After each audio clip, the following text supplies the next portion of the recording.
Have you ever finally reached a savings goal that felt impossible only a few months ago, like crossing the $10,000 mark for the first time, and then watched it vanish almost as quickly as you built it?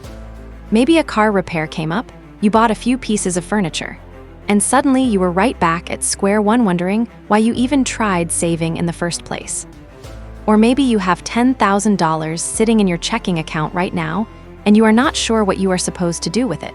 So it just sits there while you figure out your next move. Here is the part that might surprise you. What you do at the moment, you hit $10,000 in savings will decide whether you build real wealth or stay stuck for the rest of your life. And most people make the wrong move at exactly this point. My name is Alicia, and I have spent years watching people reach their first real savings milestone only to wreck their future by handling it badly. If you have worked hard to save $10,000 and want to make sure it becomes the beginning of wealth instead of a temporary win that disappears, make sure to subscribe to the channel and hit like if this helps you. Here is what most people get wrong about reaching $10,000. They treat it like they just hit the jackpot. They have been grinding, sacrificing, and saying no to things they wanted, and then they finally reach that five-figure number. Their brain tells them they deserve to celebrate, reward themselves, and finally buy the thing they have been wanting.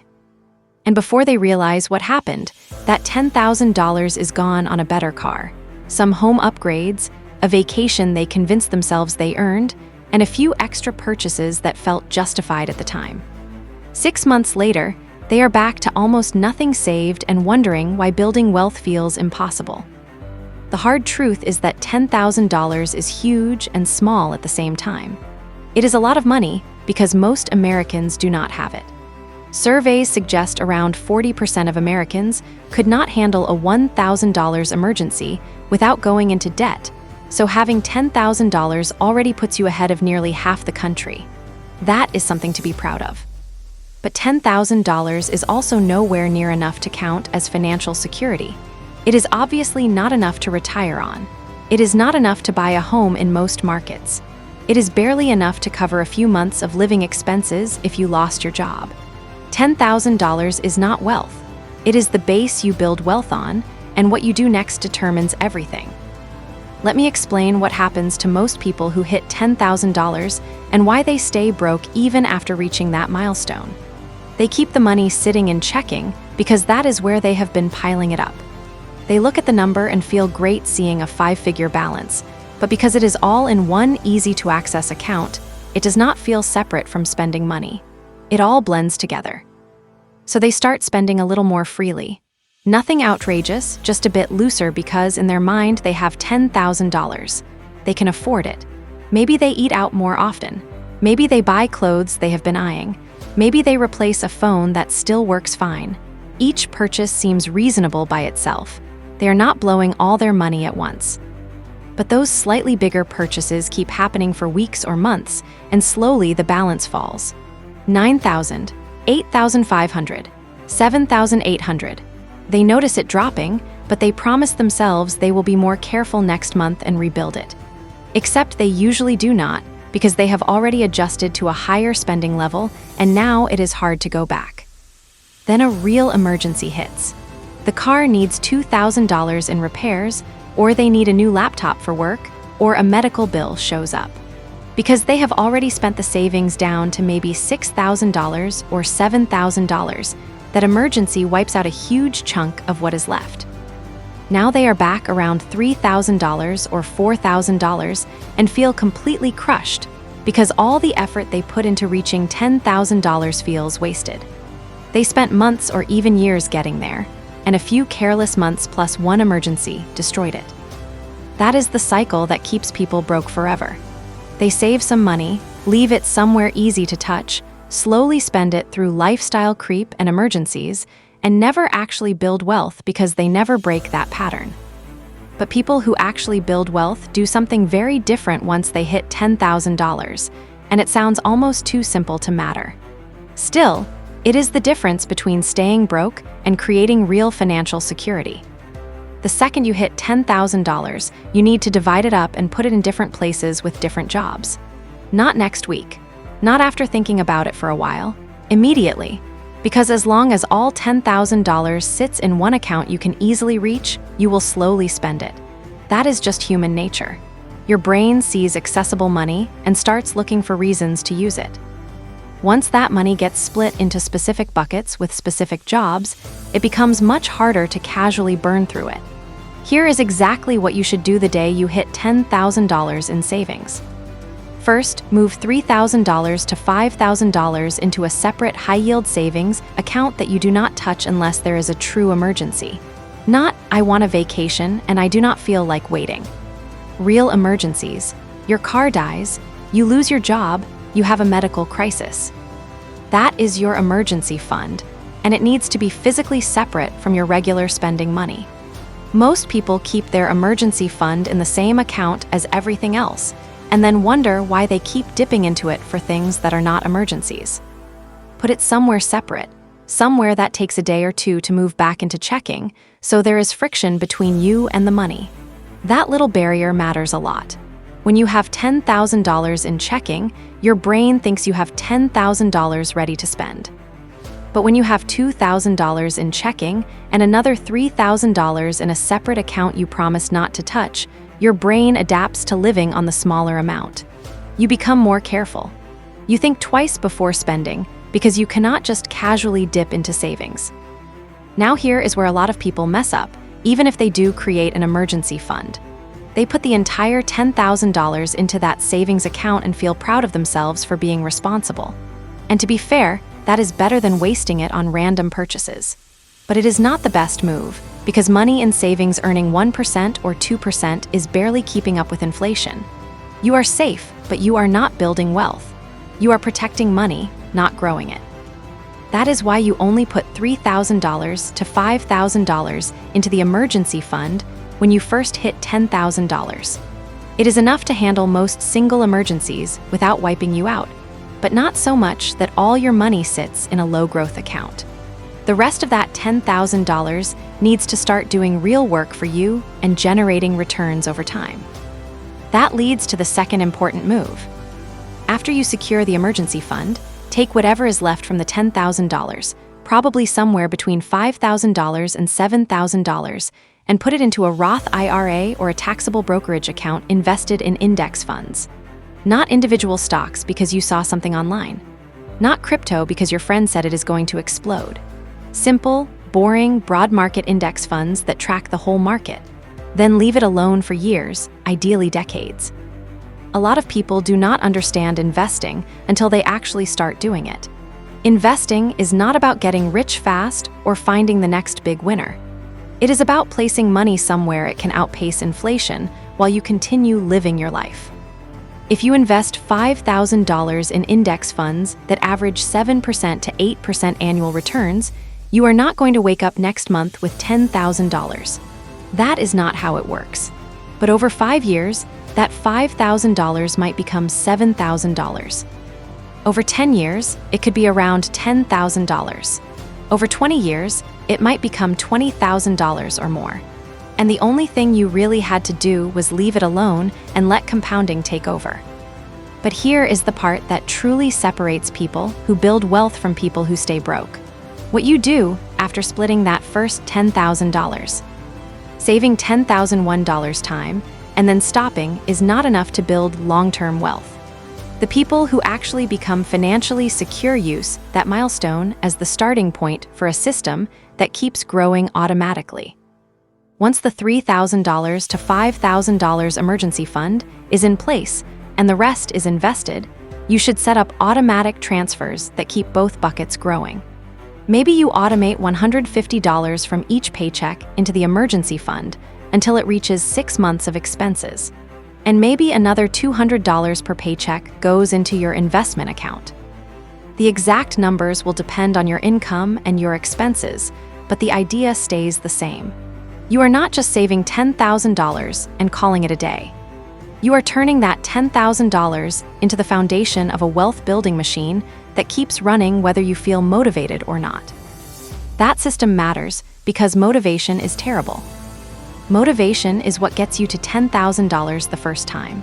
Motivation is what gets you excited about investing and building wealth. But motivation disappears when life gets hard, or when you want to buy something shiny, or when your friends are going on expensive trips and you feel left out. Motivation starts the process. Systems keep it alive when motivation dies.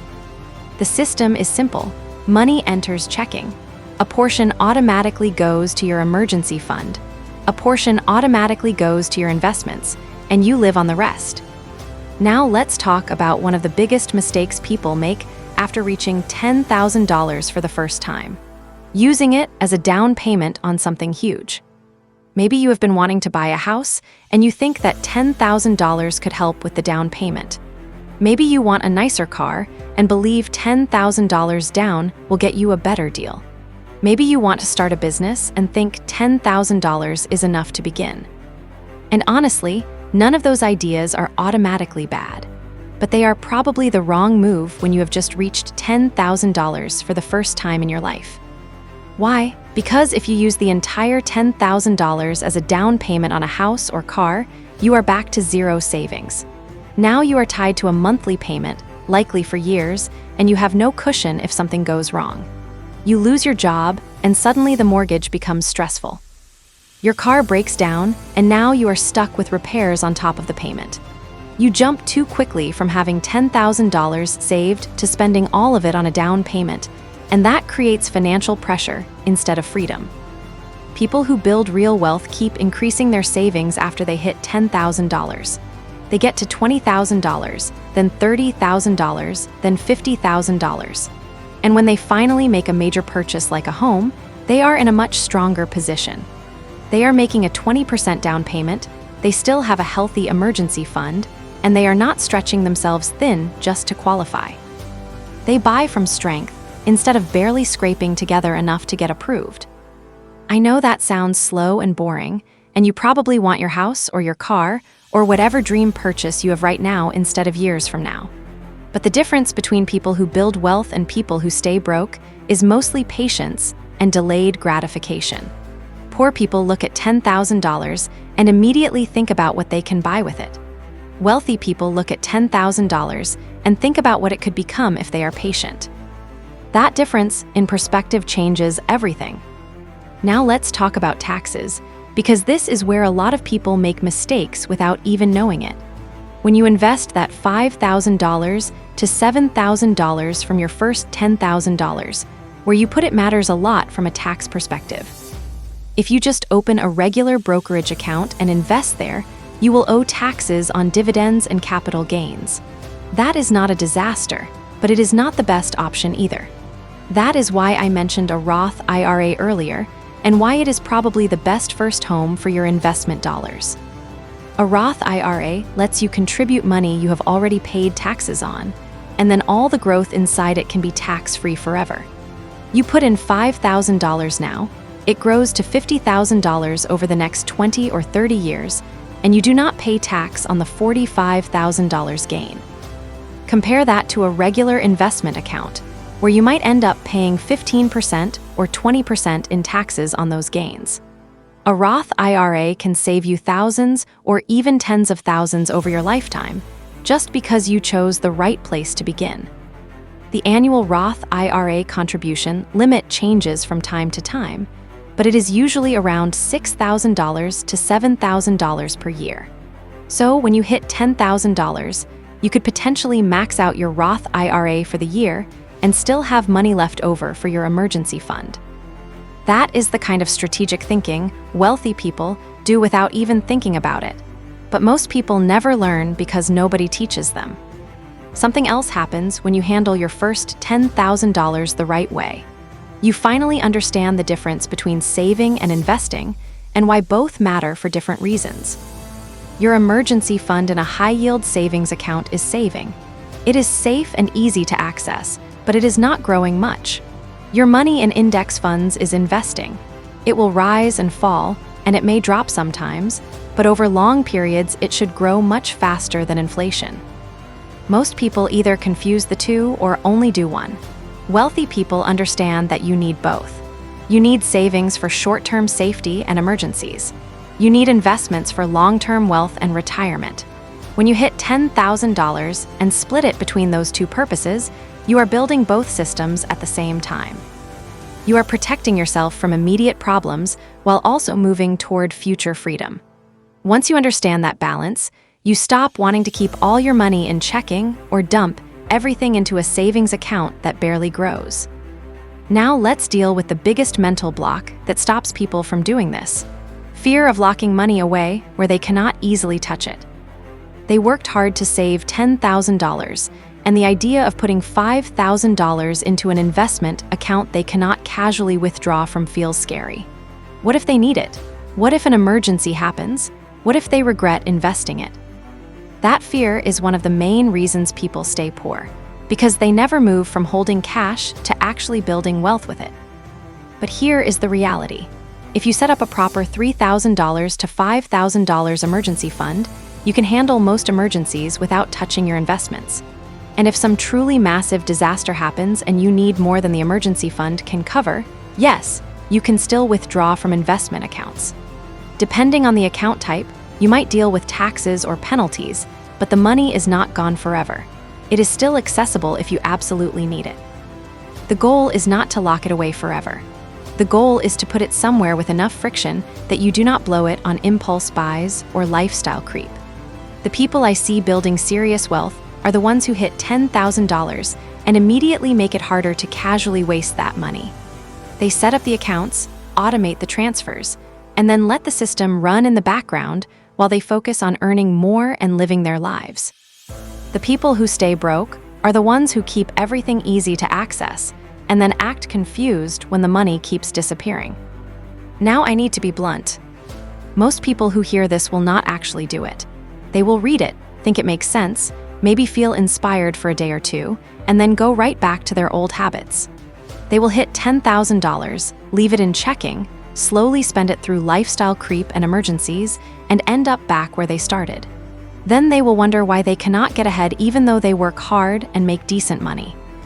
But if you are one of the rare people who actually takes action, who hits $10,000 and immediately splits it between an emergency fund and investments, who sets up automatic transfers to keep both buckets growing, who resists the temptation to spend it all on something big before you are truly ready, then your entire financial future changes. You are not just $10,000 richer. You have created the foundation of a wealth-building system that can keep growing for the rest of your life. $10,000 is at the same time your biggest accomplishment so far and almost nothing compared with what you are capable of building. What you do with it decides which one becomes your reality. Handle it the right way, split it up, invest it, protect it, build on it, and 10 years from now, you will look back at this moment as the turning point where you stopped being broke and started building real wealth. Handle it the wrong way, spend it, keep it all in checking, use it as a down payment before you are ready. And 10 years from now, you may still be trying to save your first $10,000, wondering why it is so hard. The choice is yours, and you are making it right now, whether you realize it or not.